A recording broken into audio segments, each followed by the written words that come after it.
It came as a shock to fans when Pretty Little Liars wrapped after 7 seasons on the air. The identity of A had changed more times than most could keep track of, and the show left plenty of unanswered questions and cliffhangers. Here's why Pretty Little Liars got canceled.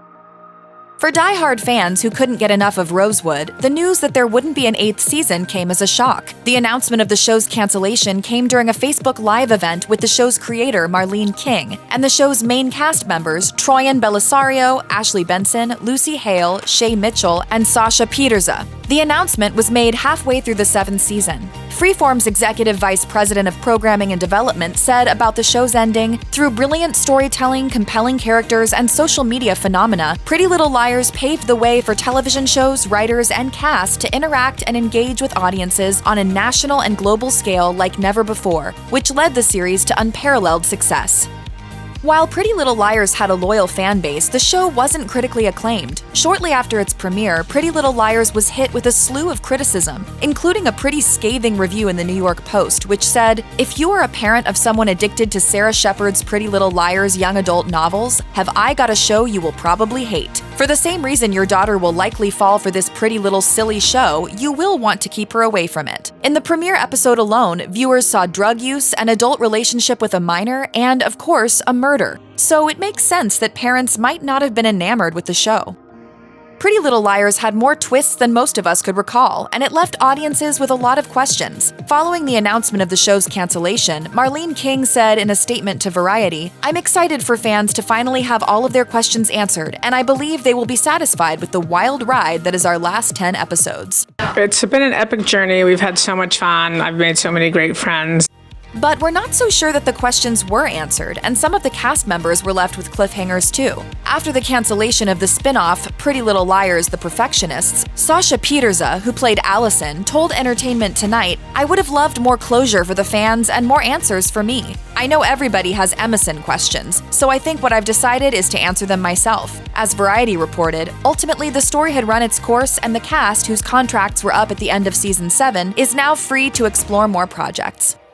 It's been reported that the network and the studio behind Pretty Little Liars wanted additional seasons of the show, but not everyone was on board. Marlene King reportedly asked the cast who wanted to stay and who wanted to go. Ultimately, King set her sights on other projects. In fact, the showrunner traded Pretty Little Liars for Famous in Love, a since-canceled show starring Bella Thorne. Basically, if the Pretty Little Liars team had made different choices, fans might have gotten even more episodes of the series. Successful spin-offs are hard to pull off, there's no doubt about it, and Pretty Little Liars took a bit of a hit when its spin-off Ravenswood was canceled in 2014 after just 1 season. ABC Family canceled the show, which saw Pretty Little Liars star Tyler Blackburn return as Caleb after 10 episodes. The show only raked in about 1.4 million viewers and never performed the way that Pretty Little Liars did. Ravenswood was full of the same kinds of twists and turns that Pretty Little Liars brought to the screen, but despite having the same creator and a lot of overlapping themes, the show didn't deliver. Blackburn returned to Pretty Little Liars shortly after the spin-off ended, but the failure must have hurt.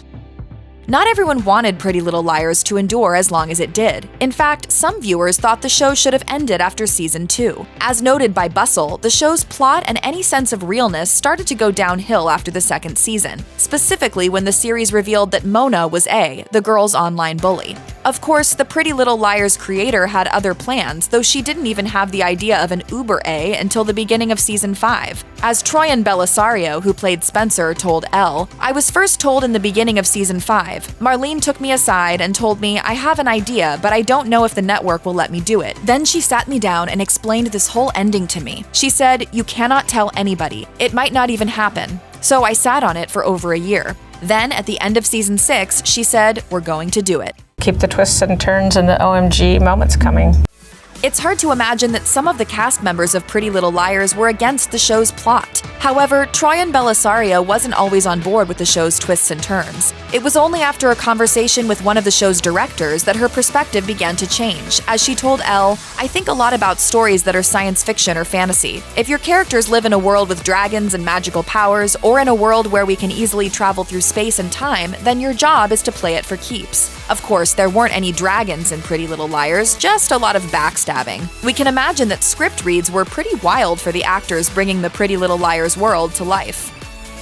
To the television world, ratings mean everything, and Pretty Little Liars started to lose its viewership over time. As noted by TV series Finale, the third season of the show raked in huge numbers of viewers, mostly within the 18 to 49-year-old demographic. The season averaged 1.1 million viewers in the key demographic and 2.59 million viewers overall. But by the seventh season of the show, it was a whole different story. Pretty Little Liars was only hitting about 550,000 viewers in the key demographic, with 1.1 million viewers overall.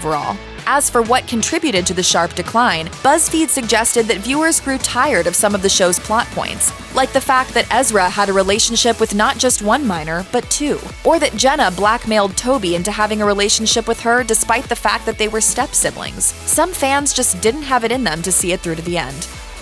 While some casts get incredibly upset when their shows come to an end, the main cast members of Pretty Little Liars were ready to sign on to other projects, which makes sense since they had spent 7 years playing the same characters. Shay Mitchell, who played Emily, had already started branching out with the comedy Mother's Day. Lucy Hale, who played Aria, signed with ICM, and Troyan Bellisario had signed onto an indie project called Sister Cities on Lifetime. By the time Pretty Little Liars ended, Ashley Benson, who played Hanna, had starred in Spring Breakers, and Janelle Parrish had been a contestant on Dancing with the Stars. One thing was clear: the cast was ready to move on. If all fans can agree on one thing about Pretty Little Liars, it's that the show was stressful to watch. From the up-and-down relationships and the breakups, to the untimely deaths, to the cover-ups, to the killings, viewers really didn't know what to expect from one episode to the next. And it looks like the emotional toll of the show was also a burden for creator Marlene King as well. In an interview with TV Line, King divulged, "It's such a weird feeling of mixed emotions, but relief is probably the biggest word of all. All that mythology was taking up so much space in my brain, and I can now release it." This is kind of like the love letter to the fans this season. It was hard for us to watch and process the show, let alone be the mastermind that cooked up all the drama. So we hope that King got the much-deserved break she needed after the show came to a close. Among the award shows that exist, one is both brutally honest and a direct reflection of the fans, and that's the Teen Choice Awards. The awards rely on votes from viewers, which makes the popularity of certain TV shows painfully clear. In 2010, the year that Pretty Little Liars premiered, the show was nominated for 3 awards: Choice Summer TV Show, Choice Summer TV Star Male, and Choice Summer TV Star Female. The program swept all 3 categories, solidifying its place on the stage. 3 years later, Pretty Little Liars made such a huge dent in the awards that it was easy to think that the show had won every category. It garnered awards for Choice TV Show, Choice TV Actor, Choice TV Actress, Choice TV Villain, Choice Summer TV Show, and Choice Summer TV Star Male. That was the show's peak, and by the time the 2017 Teen Choice Awards rolled around, Pretty Little Liars only snagged 2 awards. Leave it to teens to tell you exactly what they think. Pretty Little Liars had its viewers divided. Some hated Toby and Spencer together, while others thought that Jenna was behind everything. Still, other viewers thought that Aria and Ezra were the worst, while other fans had theories as to who A was and who really killed Alison. Well, as Pretty Little Liars progressed, fan theories began to be either proven or debunked, and by the time the 2-hour series finale rolled around, fans were seriously involved in the Uber A mystery. Sadly, some fans were so upset with the series finale that they wrote their own endings. Some viewers were upset that one of the main villains of the show, Bethany, didn't even appear on screen until season 6. Others were confused by the whole evil British twin thing that went down with Spencer and Alex Drake. And the thing that caps all the frustration off is that there were 13 deaths in Pretty Little Liars, and few of them were explained. While fans and theorists alike can critique and complain about Pretty Little Liars, the show had a massive influence not just on its audience, but on the teen television scene as a whole. The show paved the way for a new generation of young adult dramas, not just because of its engaging plot, but because of the ways in which social media was used to further the show's audience and appeal. Until Pretty Little Liars burst onto the scene, the only young adult show that even dared to be as dramatic was The Vampire Diaries. Since The Liars graced our screens, teen dramas have taken a bunch of different forms, and as such have really pushed the boundaries. Die-hard Pretty Little Liars fans were met with amazing news shortly after the show wrapped, as they found out that a spin-off, The Perfectionists, was in the works. The show brought back fan favorites like Alison and Mona, but despite the success of the original program, The Perfectionists did not stick and was canceled in 2019 after just 1 season. It's just a big, bold statement.